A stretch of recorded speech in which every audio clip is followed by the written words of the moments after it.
through my pictures, and I would look at the pictures of me a month ago or a year ago or 2 years ago, and I would think, man, it's such a good picture, it looks so beautiful. And then it's so funny how I would think it now while looking back at the picture, but in the moment when I took that picture, I would find some fault. For example, I did not like how my hair looked, or something else could have been better, etc. And I would just look for one thing or something that I'm not happy about in the present moment, and not appreciating myself fully for all the other beautiful things that we have.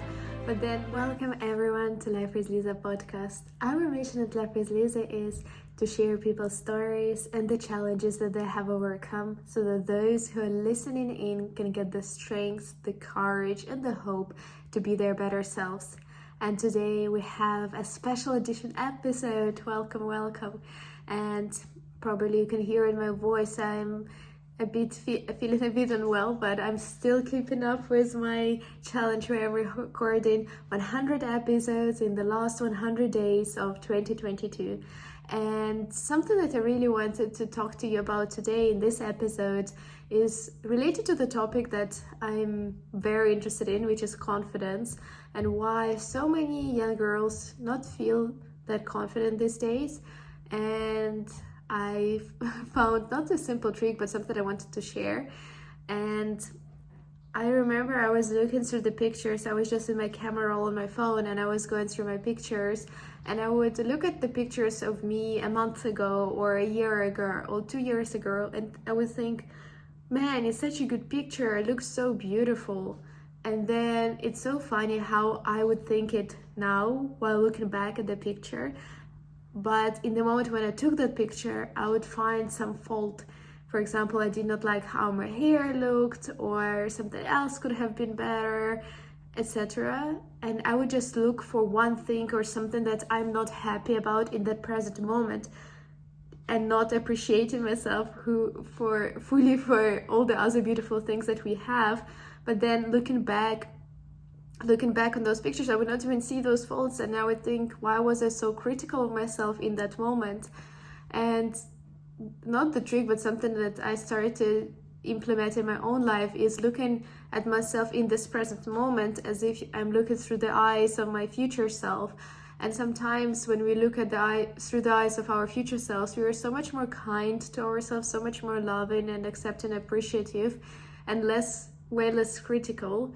And I would not say that it's bad to be critical of yourself, but I think it's good to realize when you're just overly critical and when it's actually not serving you.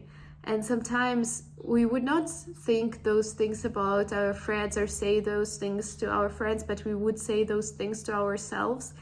And shouldn't we be our own best friend? And if imagining that we're looking at our picture, at ourselves through the eyes of our older selves helps, because it almost feels like our older self is our friend, and our friend that's coming back in time and looking at us and saying that you're beautiful, your hair looks great, this outfit looks great, and just giving you the compliments. It kind of almost feels like getting a huge warm hug. So on any day when you feel like not so great, just remember there is a future self that is always loving towards you. And you can also look at your past self with so much love and just feel this love and connection across all of yourselves in time.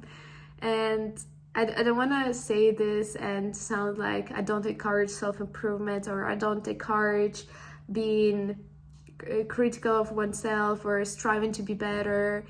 I think those are not mutually exclusive things, and I do think they can be happening at the same time, that we can be critical of ourselves and craving self-improvement, but at the same time also very grateful for what we have, very appreciative and very loving towards ourselves. I don't think those things need to exclude each other.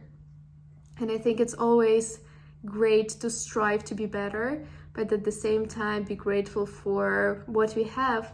But I hope this little paradigm helps you to feel a bit more confident as if you're looking at if you're 25, imagine looking at your 25-year-old pictures as if you're 35, if you're 35 as if you're 45, if you're 15 as if you're 30, and just imagine this.